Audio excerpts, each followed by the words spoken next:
Depuis maintenant 30 ans, le Mans Pop Festival met en lumière de nouveaux talents. Issus de ça, on peut citer Emmanuel Moir, Jeanne Chéral ou encore bien d'autres.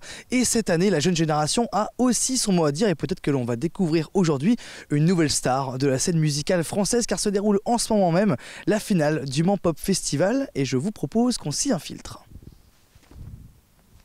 Et je suis en compagnie de Brigitte Thomas, bonjour. Bonjour. 30e année Le Mans Pop Festival. Oui, on est sur les 30 ans de Le Mans Cité Chanson et sur la fin de cette 30e édition. Joyeux anniversaire. Merci. Donc, qu'est-ce qu'on peut dire sur le programme de cette année? Alors, sur ce programme, nous avons choisi cette année de programmer la veille des artistes émergents locaux autour des chansons françaises, mais plus une culture urbaine. Et puis aujourd'hui, c'est la grande finale du concours pop chanson francophone des artistes, auteurs, compositeurs, interprètes. Donc ils ne viennent pas forcément d'ici. Non, la finale, c'est toujours une finale au niveau national. Nous avons des jurys qui nous viennent de Paris et d'autres coins de la France qui sont dans le métier et qui vont effectivement regarder ces artistes pour pouvoir les programmer. Donc des tourneurs, des programmateurs, des artistes également, voilà. Donc là, si c'est la finale, comment se passent les autres étapes de la compétition, enfin de la compétition entre guillemets Je vais vous en parler puisqu'on va lancer le concours d'après. À partir du 17 avril, on envoie sur le site internet le règlement, le concours, les fiches d'inscription. Les artistes peuvent s'inscrire jusqu'à la fin mai. Ensuite, nous avons un comité d'écoute qui va écouter ces artistes pendant un mois à peu près. Et sur le nombre d'inscrits, l'année dernière, nous en avions 145. On peut aller beaucoup plus encore. On écoute toutes les maquettes. On met en ligne aussi sur le site. Comme ça, tout le monde peut écouter ces artistes. Et on en choisit 8 qui vont se produire en été sur les mardis de la chanson, en juillet et en août. Okay. Ensuite, sur ces 8, le jury des mardis de la chanson choisira les artistes qui iront en finale. On va modifier un petit peu le timing pour pouvoir faire la finale avant, ne pas attendre 7 mois pour faire la finale. Parce que c'est vrai que ça fait des gros écarts sinon entre les différentes étapes. Ouais. Et on était au Palais des Congrès avant, donc c'était difficile de trouver une date. Maintenant, on va essayer de programmer la finale rapidement, sans doute au mois de novembre. On a qui du coup en artiste aujourd'hui, en finaliste? Alors on a Camille Laïli, on a Fanny de Poul, on a Marius and the Needs, et nous avons l'hémophile, donc les 4 artistes sur des univers très très variés, différents. On peut avoir du slam, on peut avoir du rock 70s, on peut avoir également, par exemple Fanny, c'est vraiment une ovni aussi, elle fait plein de choses toute seule. Okay. Ça peut être aussi très traditionnel, c'est vraiment tous les styles qui sont représentés. Alors justement, sur quoi on se base pour les critères de notation, pour savoir qui va gagner, sur quoi on se base s'ils ont vraiment tous des univers très différents? Alors, le jury va attribuer des points. On va attribuer 12 points maximum sur un artiste. On ne peut pas non plus mettre 6 points à un et 6 points à un autre. On peut aussi ne voter que pour un artiste ou attribuer ces 12 points. On a très très peu de temps. Après, on va débattre. Mais en fait, ce sont les calculs des points qui vont déterminer les artistes en finale.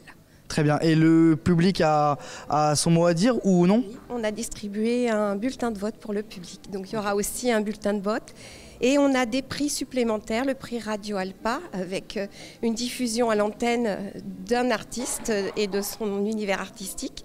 Et le prix France Bleu, maintenant ici même, voilà, qui va aussi interviewer un artiste dans la semaine. Ok. Et bien à la fin de ce sujet, je décernerai le prix LMTV. Voilà. Oui. Et puis on a peut-être aussi des prix qui vont être attribués, mais après, par des jurys de Paris, qui vont aussi avoir envie de les programmer. Pour information, l'année dernière, comme nous avons un partenariat avec le Festival international de la chanson de Gambie, notre lauréat de l'an dernier, Hector Aurien, part au Canada du 14 au 28 avril avec beaucoup de dates de programmation au Canada, puisque l'année dernière, nous avions la représentante, la programmatrice. Et moi, je suis aussi dans le jury du Canada. Okay. On fait des échanges d'artistes. Voilà. Très bien, merci beaucoup Brigitte. Si, vous pouvez aller voir les artistes si vous voulez. Mais c'est ce qu'on va essayer d'aller faire justement. Merci à vous. Merci beaucoup, on y va, au revoir. Et on est maintenant en loge en compagnie de Susano, bonjour. Bonjour. On peut se tutoyer puisqu'on se connaît dans la vraie vie. Oui. Donc qu'est-ce que tu viens faire ici exactement, puisque toi t'es pas dans le concours finalement? C'est ça. Eh bien, j'ai été invité. On m'a proposé d'être l'invité d'honneur, le guest de cette 31e session de Le Mans Pop Festival. Du coup, j'ai accepté. Ça m'a fait un petit truc parce que moi, je crois que j'ai participé au tremplin en 2018, je pense, ou en 2019, je ne sais plus exactement. Mais du coup, revenir en tant qu'artiste d'honneur, guest d'honneur et tout, c'était très honorifique, on va dire. Ouais, il y a beaucoup de reconnaissance, je trouve, de la ville du Mans sur ce que tu fais aussi avec Alébou. Vous êtes un peu deux figures montantes de la ville, donc ouais, c'est un honneur de vous recevoir. Tu as préparé un set de combien de temps? Là, aujourd'hui, on va faire 45 minutes avec les gars. J'ai mes musiciens qui sont là. C'est un nouveau show qu'on a monté qui est tout jeune, justement. On l'a fait qu'une fois pour l'instant. On l'a fait à Paris, à FGO Barbara, le 25. Pour mon show privé, et là la deuxième fois le faire à la maison, ça fait quelque chose.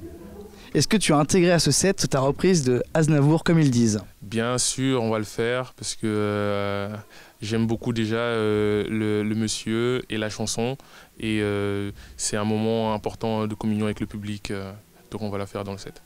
Très bien. On peut te retrouver sur les réseaux évidemment? Oui, on peut me retrouver sur les réseaux, Susano officiel, donc ça fait 3 O et 2 F. J'ai un single, premier single de mon prochain projet qui sort vendredi prochain, le 4 avril, qui s'appelle Oseille. Et le prochain projet parle d'amour globalement, comme tu as vu sur les petites lunettes. Et voilà, on va essayer de défendre ça à la maison et un peu partout. Merci beaucoup Susano. Qu'est-ce que je peux te souhaiter? Beaucoup d'oseille. Voilà, petite rêve pour le prochain single, mais continuer dans la lancée et de s'amuser en musique. Très bien, merci beaucoup. Merci à toi. Et j'ai rejoint le groupe Marius and Denise. Bonjour messieurs. Salut. Bonjour. Donc Marius avec nous. C'est ça. Mais pas que, je peux avoir vos prénoms? Noé. Juan. Benjamin. Donc messieurs, vous venez d'où? Alors moi je viens de Montreuil, à Paris, à côté de Paris. Et c'est le cas de tout le monde ou pas forcément? Non. Okay. On est un peu répartis dans tout Paris et autres d'ailleurs. Santiago du Chili. Ok, très bien. Et donc du coup, comment vous vous êtes tous rencontrés, Marius? On s'est rencontrés, alors ça dépend. Benjamin, je le connais depuis 18 ans, un truc comme ça. On était dans notre premier groupe ensemble. Et puis Juan, on s'est rencontrés il y a 4 ans, je pense, sur la Péniche Anaco, qui est un lieu à Paris où je joue souvent. Et Noé, c'est le fils d'amis. Nos parents sont amis, quoi. Voilà. Okay. Donc c'est pas, je le connais depuis qu'il est né, quoi. Très bien. On va rentrer dans le vif du sujet. Qu'est-ce que vous proposez musicalement? On propose des chansons, du folk. En fait, j'aime bien dire que c'est des textes un peu à la Mathieu Bogart. Et la musique, c'est folk américaine. Ma mère est américaine. Et j'ai été beaucoup influencé par la musique bluegrass, qui est une sorte de country, mais un peu moins commerciale. Et voilà, donc il y a cette influence-là. Il y a une influence un peu plus rock, un peu plus genre Led Zeppelin, les Beatles. Qu'est-ce qu'il y a d'autre, les gars? Bah vous savez quoi, je vais vous aider. Je vais vous demander à chacun un mot pour définir votre musique. Et ça commence par toi, Marius. Un mot, c'est difficile. Ouais, c'est pas évident. Est-ce que vous avez des idées en face? Alors? La fête. La fête. Juan? La joie. La joie. L'amour. L'amour, ok. Et Marius? L'énergie. L'énergie, ok. Donc non, mais c'est bien, je trouve, d'avoir ce genre de questions pour avoir un peu une image de ce que vous faites, parce que du coup là on est sur LMTV, donc c'est la télé locale du Mans, les gens ne savent pas forcément ce que vous faites. Et sur scène, vous avez quel type d'énergie? C'est assez posé, ou j'imagine que ça bouge beaucoup, comme vous avez dit la fête, etc.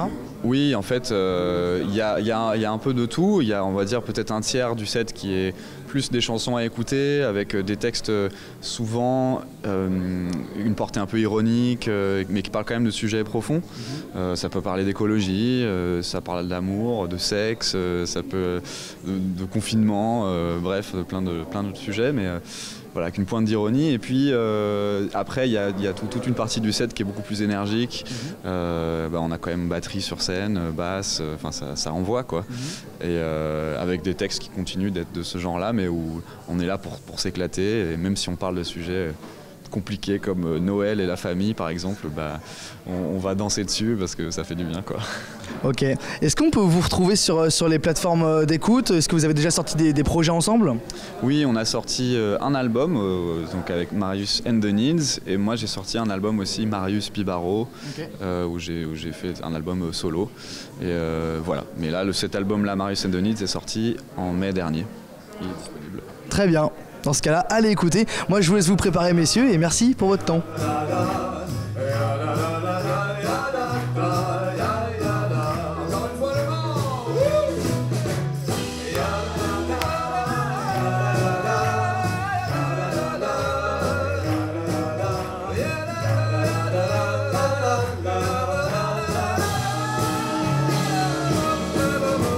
Nous sommes maintenant avec Fanny Depoule, qui participe à ce festival en tant qu'artiste. Bonjour. Bonjour.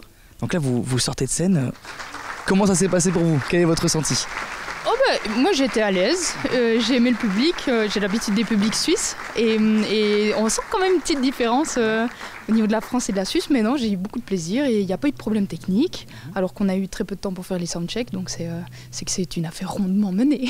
J'ai l'impression que vous avez plein de petits instruments, plein de choses qu'on n'a pas l'habitude de voir sur scène. Oui, et là on a vraiment voyagé léger puisqu'on est venu à une seule voiture, mais normalement j'ai beaucoup de matériel sur scène et je pense que c'est un peu aussi une manière de me cacher derrière des instruments électroniques parce que j'ai aussi une guitare mais je suis pas très bonne. Moi j'ai jamais vraiment appris et du coup j'ai essayé de sélectionner plein de petits instruments que je maîtrise plus ou moins et j'en ai fait un spectacle. Très bien. Vous faites ça depuis combien de temps du coup?